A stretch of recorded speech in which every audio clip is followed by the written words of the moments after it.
What's going on, people? I am Swerver, and this is the Opinionated Facts Media Group podcast. I'm joined by my amazing team, Coco Love, Journey to be Great, and Illuminated Lenses. I hope everyone's doing okay today.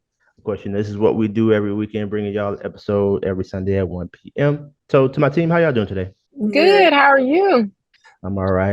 Actually, I'm feeling pretty good today. I think our episode is going to be pretty nice for the people. Just for you guys that don't know, our podcast, what we do here is we try to build better relationships within our community through using the power of conversation. And we have a few topics today we're just going to go over with you guys, and we hope you guys enjoy it. But we're going to start with Journey. So what do you got for us today, Journey? Well, I'm very interested in, like, when it comes to the brain, as far as the subconscious mind, the conscious mind, and how the brain changes with certain behaviors and how it rewires itself. All of those things is fascinating to me. So I wanted to know, how does porn affect the brain? So I decided to do my research, and by research, I Googled it. And I came across this website. Did you Google porn, or did you? No.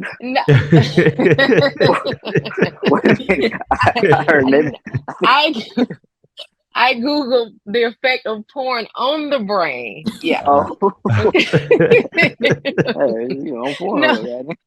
I mean, I had my share of that type of research back in the day. So I just want to know how it affects the brain now. Okay. I'm judging you. It's a judgment job now. I just wondering.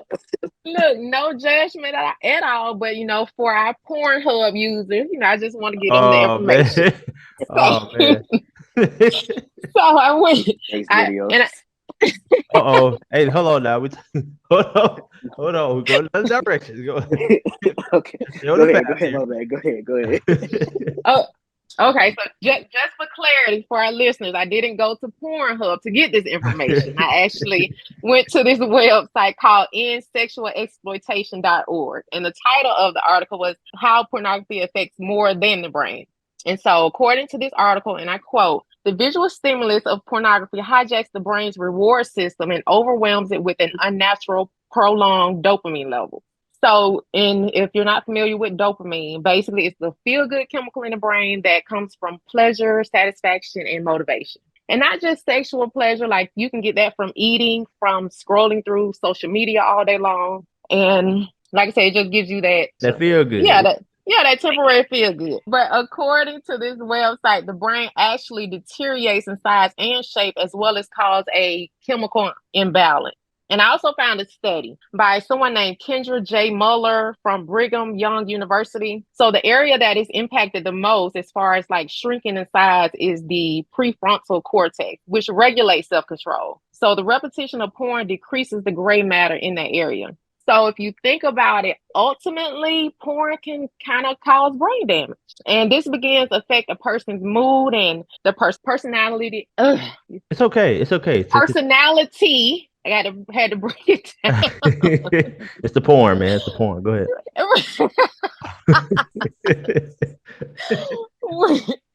So it leads to things such as depression and isolation. And not to mention, porn addiction can also cause unrealistic sexual expectations.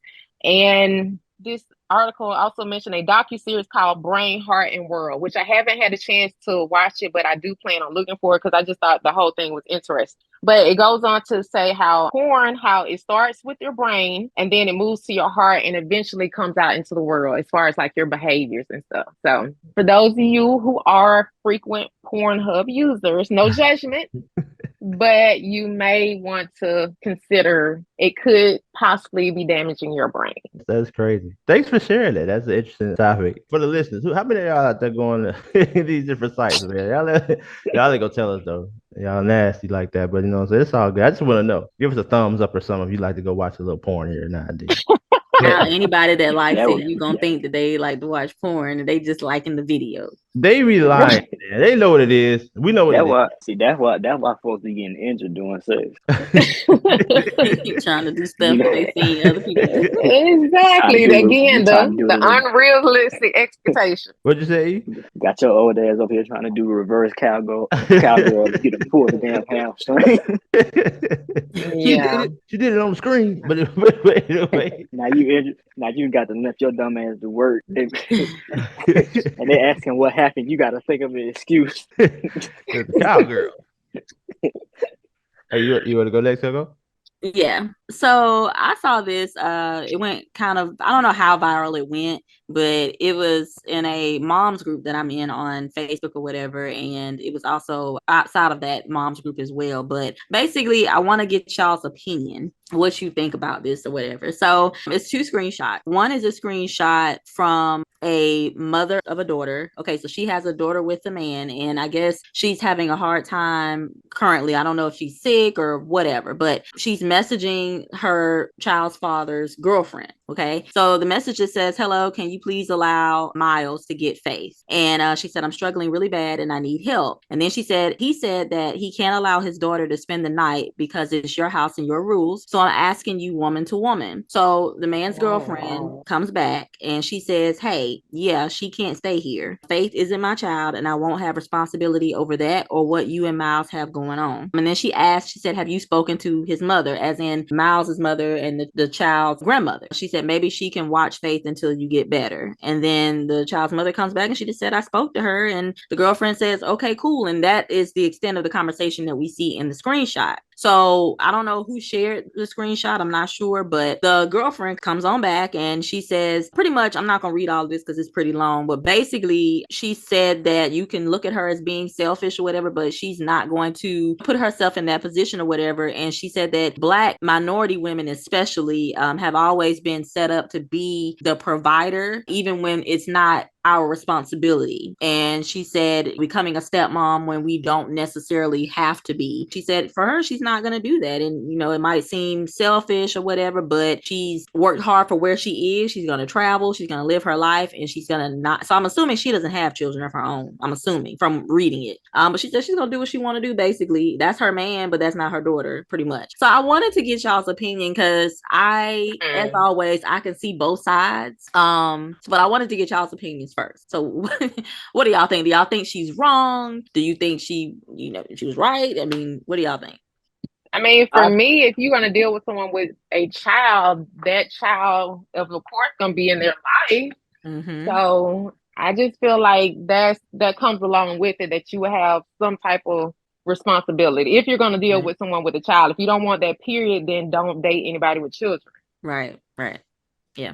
I think it depends on how long they've been together. If this is kind of like y'all just started kind of talking thing, I get that because you're still in that early stage. And I know people that have talked to people that have kids and they'll tell you like once you start letting the kid come around and stuff like that, you feel attached. And even if you want to end a relationship, you feel bad because you already kind of got attached to a kid in some way, like feel like that parent or whatever. Now, I can see where she's going with that. Now, since you said the lady was sick, right? She didn't really say, but that's what the girlfriend responded back with, until you feel better. So I guess that's what's going on. So honestly, and again, I mean, it's a place or whatever, but she probably could have just made this exception. Like just because you do it once, like, and I understand, like once you do it once, it might happen again or whatever. She probably could have made an exception and everything like that. Like, but you know, I don't know. That's kind of a tricky. Yeah, I think that it's very unfortunate. That's for sure. I would really like to know what Miles thinks about the situation. Yeah, and yeah.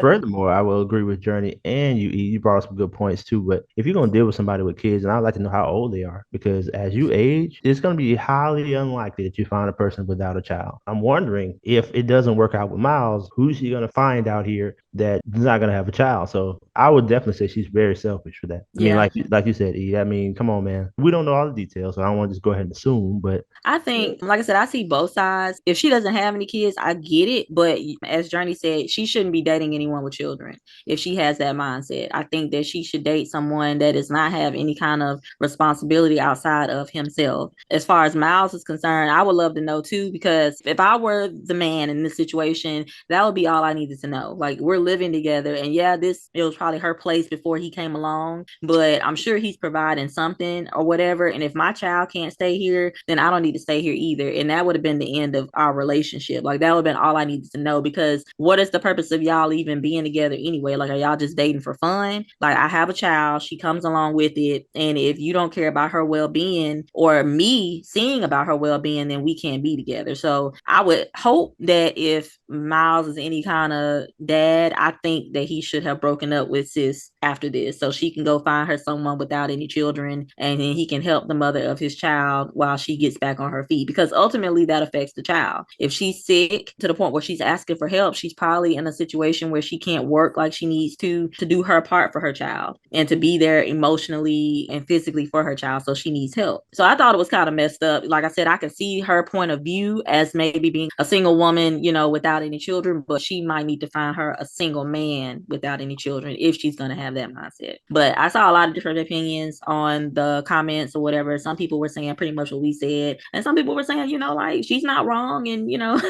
that's just what it is. I mean, and the crazy thing about it is, yeah, it would be nice for her to do that, but at the end of the day, she don't own nobody's shit. Like, to be completely real, like, she really don't. And I think a lot of people have to realize that. Now, the only thing that's old is, okay, you're the parents or whatever, so you need to make sure that you know your child taken care of, everything like that. But as far as her, she don't have a dog in this fight. This ain't got nothing to really do with her for real. But honestly, you know, as the dad, this should have been a conversation that should have been had, because if she had felt this way, like before you even moved in or whatever, talk through some different scenarios, and if she felt like that, then you shouldn't have moved in with her to begin with or whatever. Or like you said, Coco, you should have just went ahead and just broke up with her and stuff. Mm-hmm. Because now you get in this situation, and I don't know if they talked about it. They might have talked about it or whatever. But now you get in a situation where, let's say you didn't. So now it's like, well, this person looked like the bad guy. This person looked like the bad guy. And it's like, really, the person at the end of the day that's really getting hurt from all this child. Because however young a child is, like, they peep game. Like they peep this. They can peep when they feel like, okay, you really ain't rock with me like that, or or they're I can't come over here. Yeah, and that can make them feel away, and that can stick with them. So folks just got to be careful. I'm just curious if Miles, one of those, what was the term you used? Switch around dudes last week? Oh, the swing around. I wonder the swing around. Yeah. Oh yeah. Okay. I wonder if he's a swing around dude. But He might be. Now, if he's a swing around dude, he that's probably why you hear nothing from Miles. Shit, he might be, because he told the mother, he was like, "It's her house, her rules." That sounds very much like a swing around. That sounds like a swing there around. It is, baby. There it is, baby. So we figured out what's going on then, right? Hell, Miles might not have nowhere to stay. Exactly. Baby. Yeah. Okay. So we figured out the problem here. Miles said every man for themselves. hey, include the kids, goddamn, include the kids. So they kid, you better make some shake. I got some what say. That's messed up, man. I want to address one last topic that we got for you guys today, man. I saw this thing, and you guys tell me if y'all saw this, but the topic where they was talking about the rapper Glorilla, when she said, "Be toxic in your 20s." What? She said to be toxic? Yeah, she was saying you should be toxic in your 20s. Basically, don't worry about it till you get when you get to your 30s and 40s, you'll be mature by then. But in your 20s, you should be toxic. Okay. Great relationship advice. Right. It's crazy. I mean, okay, first of all, how old is sis? Ain't she like, she's not even 25 yet, is she? I don't know. Let me go look that up real quick. Y'all keep it going. Let me see how old. I'm gonna see how old it really is. Okay. I get what she's saying. She's not using the right word. To intentionally be toxic. No. Yeah, that's what she said. No. Don't intentionally be toxic. Like, I get what she's saying. Don't intentionally be toxic or whatever. But I put it like this. It's a lot of folks in their 20s, like y'all will be in relationships or whatever. Putting myself in here too. But a lot of times, you know, people in our 20s retreat these relationships they were in. Like, we gonna be in this forever. We treat the relationship like somebody would treat a 40-year marriage or something like that. And half the time, you don't even be married, nothing like that. It barely be a relationship. It really be a situationship or whatever. And, you know, you be so serious with it. I'm not saying, like, date to play around and stuff. But at the same time, like, y'all be real young and trying to have a committed trying to commit, knowing damn well you're not gonna commit. Like, you know you can't do it right now. You don't even know how to. So I get that point. But see, I don't have no problem with that. But you're hurting other people just because you you causing trauma for other people. You that's the only thing. Because I mean, you may not be ready to commit, but that don't mean you need to go out there and mess up her life or his life. And that's why I said I get part what she's saying, but she take it too far. Like she has a point to an extent, but not like that. Like don't actually be toxic. Be free. Like date who you want to date or whatever like that. And if it's not working or whatever, move on. That But might don't be be what she toxic. meant, maybe, because I And do that's agree what, with that. yeah, Like, don't like, yeah. in my 20s and especially early 20s, like when I was still in college, I was literally out here trying to be in a relationship. And I guess I would see people that did meet in college and got married or whatever. So I was out here thinking that these young guys, you know what I'm saying, like they're 20 and 21 years old, were like committed to me and this, that, and the third, and they were not. Which now when I look back on it, I understand it, but it was still hurtful and it still, you know what I'm saying, it caused problems for me later. And I had to And to deal with your point, those. it's harder. It's harder when you're younger or whatever, because that's when you start coming to your own. You know, you start seeing like different options, stuff like that or whatever. So I get that. It's not that you can't or whatever. It's like, oh, well, since I'm young, I'm just gonna do whatever. It's not necessarily that. You can be in a serious relationship, but you ain't got to deal with all of the trauma, the back and forth, constantly arguments and everything like that. You know what I'm saying? You ain't got to do all that. Nobody really does, but especially like when you're twins and stuff. Like if the relationship isn't working or if it's not good or stuff like that, and you took it serious or whatever, move on. You have people that's like 20 and they've been in a relationship for like 3 years, person or whatever, and they know it ain't working and it's really shit. But you stand because you feel like, oh well, I don't want to have to start over. My nigga, you 23. Like, what do you mean you don't want to start over? That's what I mean by that. Like, you got your whole life. Like, that's what I'm saying. You in your 20s. You ain't 70s or 80s. It ain't like, well, this my last hurrah. If I don't stay with her, that's it. I'm gonna play this clip for y'all real quick. I want y'all to hear this. When I'm gonna call my twin, and I just want to let y'all know, be toxic for the rest of your 20s. You only get one life. Live your toxic 20s. You never get to be 20 years old, 21, 22, 23, 24, none of that ever again in your life. Be toxic, because don't get in your 30s thinking you could just go slashing tires and doing all this crazy shit. You're too old for that now. You're too mature. Be toxic for the rest of your 20s. And if you're delusional, turn this shit up a notch. Enjoy the rest of your 20s. You only get to do this shit one time. And there you have it. That adds a little bit more context, just a smidge. Yeah. Well, I'm going to go ahead and say this. Why would you do that? Why would you be toxic? Because nobody wants to be around a toxic person. And the decisions that you make while you being toxic are problems and issues that you create that somebody else got to deal with later, mainly yourself. So I just think that will affect you later on in Right. life. And not to mention, some of these women she's talking to are going along and having children in these relationships as well. So then you have another human being that you're affecting also. Correct. I agree with that, especially when you're a celebrity. Like, even if you don't want to be a role model, you're still a role model. So you want to be careful of what you say, because people literally will take what you say literally. Like, they be like, oh, well, I mean, if working for her, she 20 and she being toxic or whatever. So I can do the same thing.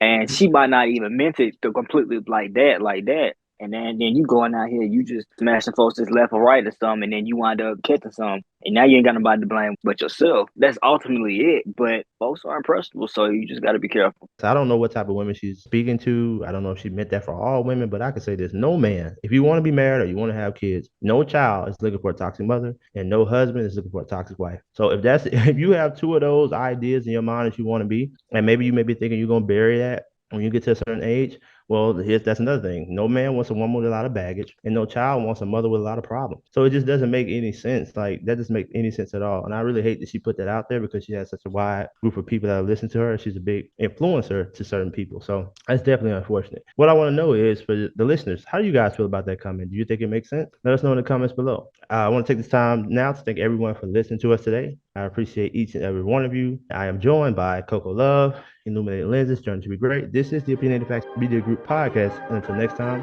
peace.